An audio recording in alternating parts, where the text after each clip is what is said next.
So I've been fishing here in Baja a lot, and I've found that it's really challenging. There's a lot of competition. There's a lot of locals fishing on the beach every single week, and I've caught a few fish, but I realized that I'm not really using my one true advantage, which is the ability to just fly places. So I'm here in La Ventana. Over there is Isla Cerralvo. It's really hard to get to if you don't have a boat. If you hire a boat, it will probably cost you something like $300-400. So what I'm gonna do is just fly there. I flew around the island yesterday, and I found one spot in particular that is just loaded with sardines and big fish chasing them, and has a really big wide beach that'll be perfect for taking off and landing. So I'm gonna fly there. It's about 12 miles from here. The crossing itself is only about 6 miles, so I'll get about 3,000 feet of altitude so that I can glide safely to either coast, and then I'll full commit to crossing, land, fish for a day, and then come back. It's not without risks. I could always get stuck on the island if anything goes wrong with my motor at all. I'm pretty much stranded on the island, but I have a number of ways to get out of that, which I'll discuss when I show you my setup. So this is my setup. I've got this 6.5 foot rod broken down into 2 segments and zip tied to the frame. I have all the little pieces that could vibrate off zip tied individually. That especially includes these little graphite eyes, which could for sure pop out and fly it if it vibrates enough. And then I have this rag down here to keep the graphite off of the frame. Over here I have the Scout Adventure bag, got my lures and some water and stuff in there. Up here I've got double flotation. I also have this hook knife, and generally when I'm over water I have the waist strap disconnected as well, just to make it as easy as possible to get out of this harness if I go down in the water. Down under here I have a bunch of emergency supplies, such as a dive sausage, a flare gun with flares, a bivvy, a spare spark plug, a spark plug wrench, and then over here in this side pocket underneath the Scout Adventure bag I have a Garmin InReach satellite beacon, which pretty much guarantees that no matter what, I will be able to get a hold of somebody on the island. Hopefully I don't need any of that stuff, and I have a nice smooth flight to and from Cerralvo Island, and I catch a lot of fish. Let's do it.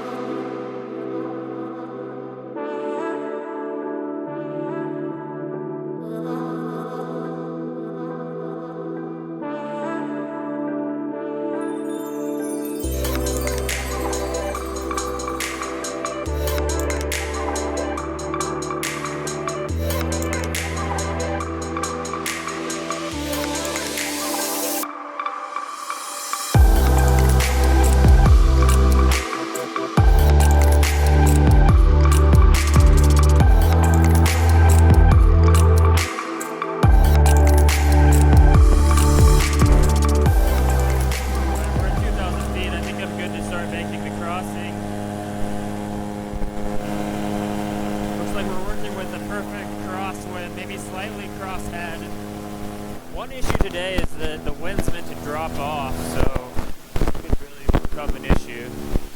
So I didn't fish for too long, maybe like an hour of fishing max.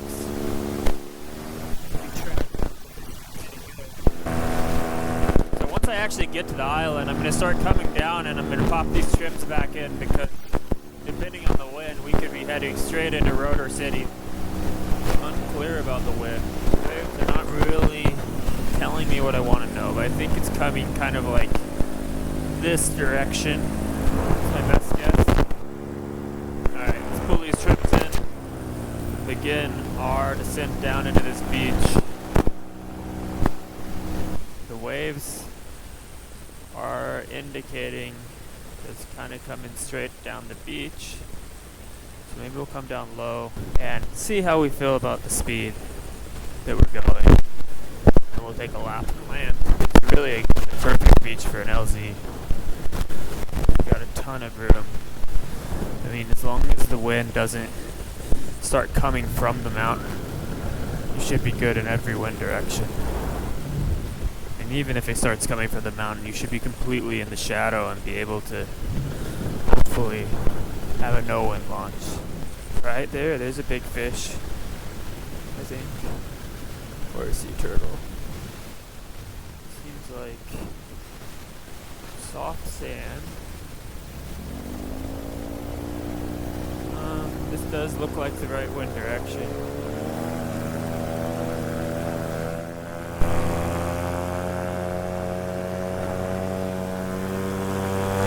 Guess we could scout a little bit first, see where the good fishing spots are. This is really an advantage to be able to come in and fly low along the beach and kind of see if there's any big fish. That's a boat sea turtle. I want to catch a sea turtle. That is another sea turtle. We want to be where the water is the deepest. Not seeing a lot of fish.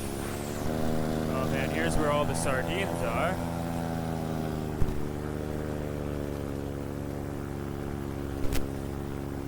This is all pretty valuable information. So if we just walk up a bit, we get to this beach that's just loaded with sardines.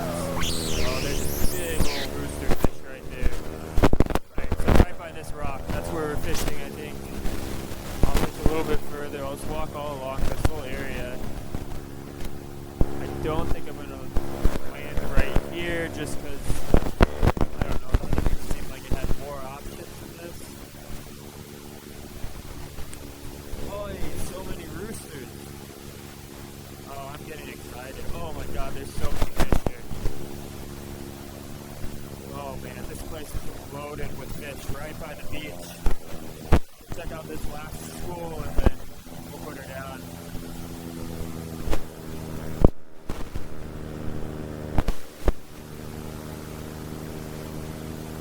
Got quite a bit of competition from these sardines. Not sure how easy these fish will be to catch, but they are right next to the shore. The really good news is there's no one here, so I'm not going to look like such a weirdo wearing my vlogging helmet while I fish. I want to get you guys some fishing action, especially if I actually catch them. There are so many roosters. This place is loaded with fish. Look at them. Holy cow. Okay, so right up by this rock, that's where the action starts. Let's just get on the ground. I am very excited.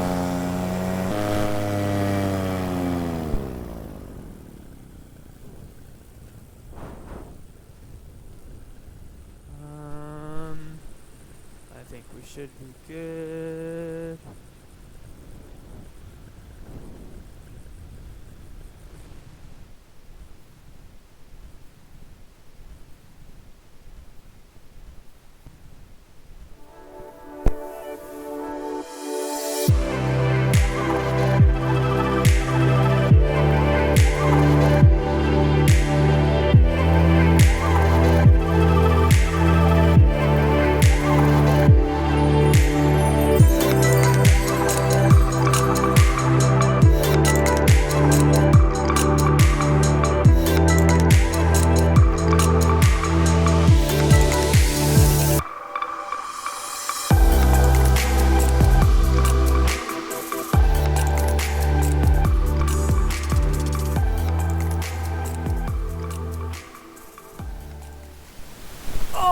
Oh!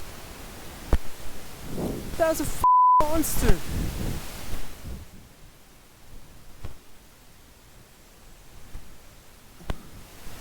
Oh my god. I see them still. They're still out there.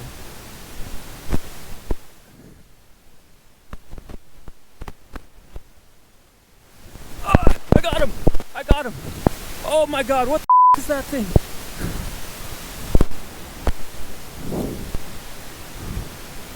Holy that's a big fish.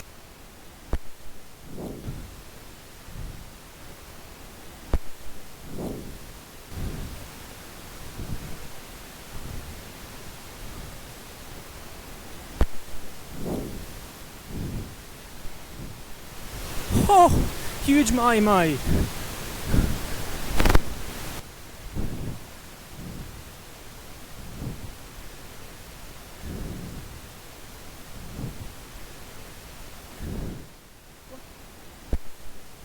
is heartbreaking. I can maybe catch both of them.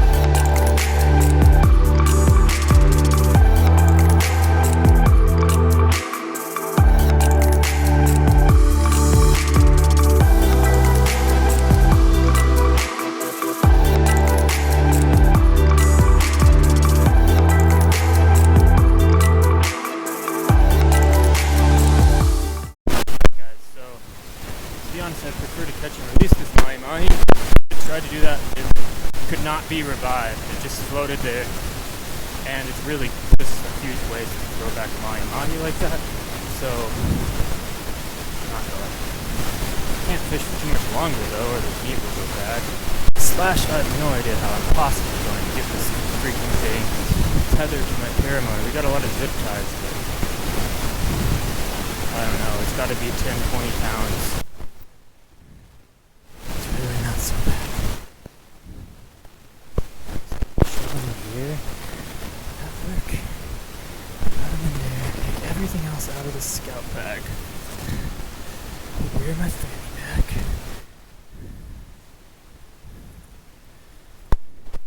Let's put his head into here. And then it's definitely gonna make things a bit weird.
Altitude and go straight across. I am dying.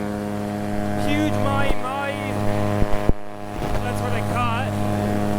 Can't see here, but I've got a freaking 20-pound fish in my Scout Adventure bag. Frankly, I would have preferred to catch and release this fish. It has been a huge pain in the ass figuring out how to attach it to my harness, but I couldn't revive it. I tried. It just kept on floating. It was going to die in the water and be a waste. Is like a good fish to eat, and so I said, "F it, let's take it back. Why waste it? I just hope it'll still be good by the time we make it back. We shouldn't have more than 10 or 15 minutes until we're back across. It cannot come soon enough. I am really tired. I'm dying of thirst. Took everything in me just to power through that launch. Going to keep it at full throttle, get as high as possible, and then open up the trims and go across. We should have a tailwind, I think. I can't check my phone because I had to put so many things in this front bag since I can't use my adventure bag because it's open with the freaking head of the mahi-mahi in it. It's definitely making things less comfortable. The weight shift is off a little bit.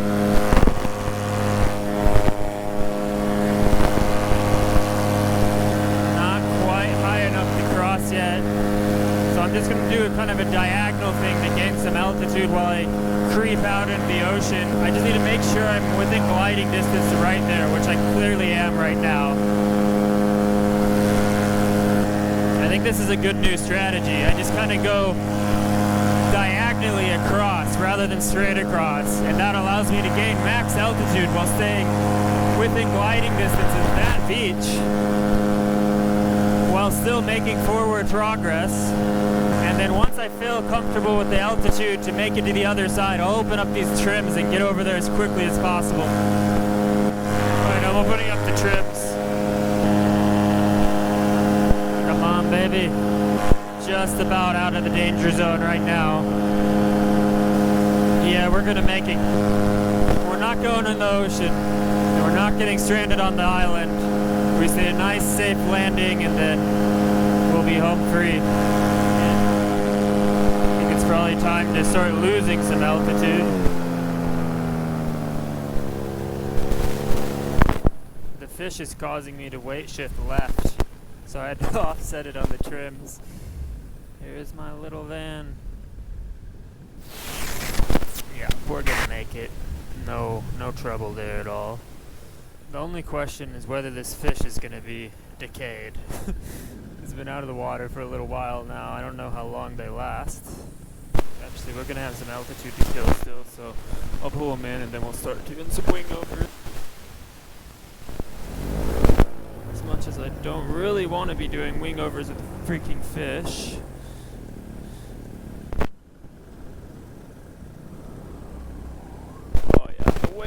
Left, it's just so much more.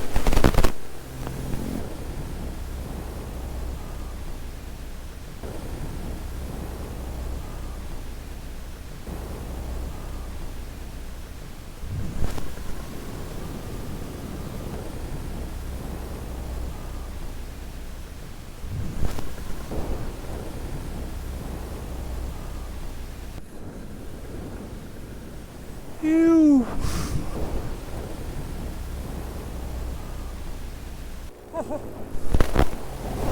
Alright, no more of that. The fish weight shift just threw me into a huge spiral. Kind of scared me. And then when I came back right, it felt like I was going to do a freaking barrel roll.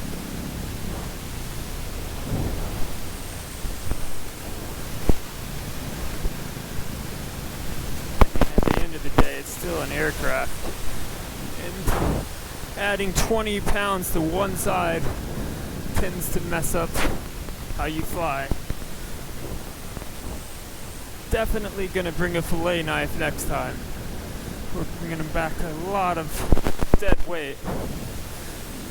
We could just cut the meat out and throw it in that adventure bag.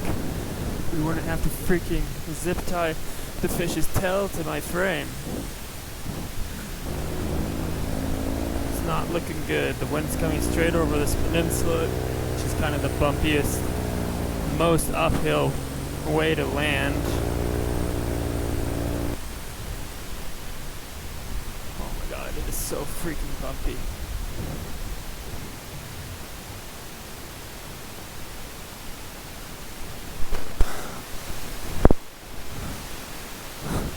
We made it! We made it! Mission successful. Let's go get this fish. I wish I could put it on ice. It's too freaking big. It will not fit in my fridge. No chance. The only way we can get it on ice is cleaning it. But first, we need to get a cup of water.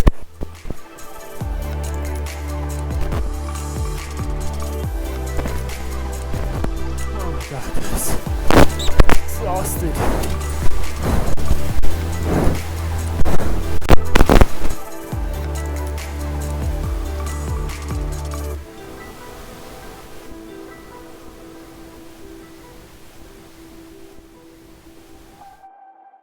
I've been thinking about the whole fishing experience, and the thing about a lot of these quirky videos that you see on YouTube with the Paramotor, like flying to McDonald's or flying to the grocery store to get milk, is that they aren't actually practical ways to do those things. They're like funny things to do once with a Paramotor that will make like a cool video, but if you ask the pilots if they regularly fly to the grocery store instead of driving? The answer is definitely no. It's not actually practical. But for me, strapping my rod to my paramotor and flying to that island is by far the most effective way I know to catch fish here in Baja, which makes it an actual practical use for the paramotor, which is pretty cool and has me thinking of a plan. All day long I've been fishing with a 6.5 foot rod. If you know anything about surf fishing, 6.5 feet is just too short. I do have a 12 foot surf rod that can probably cast about 5 times as far and actually breaks down to 6 segments, which would be small enough to take on the paramotor, but it's really expensive and I kind of thought this was one of those quirky videos. I didn't actually think the fishing would be that much better on the island, and I wasn't really focused on fishing effectively. The other thing is that I was fishing for less than an hour, which has me really wondering, what would I have caught if I fished for like a whole day? So what I'm gonna do is fill that Scout Adventure bag with my camping gear and a lot more water and strap on that 12 foot rod and fly back to the island tomorrow and put in a ton of fishing and see what I can catch. So stay tuned for that, and don't forget to like and subscribe if you enjoyed the video and want to see more sky fishing adventures in the future.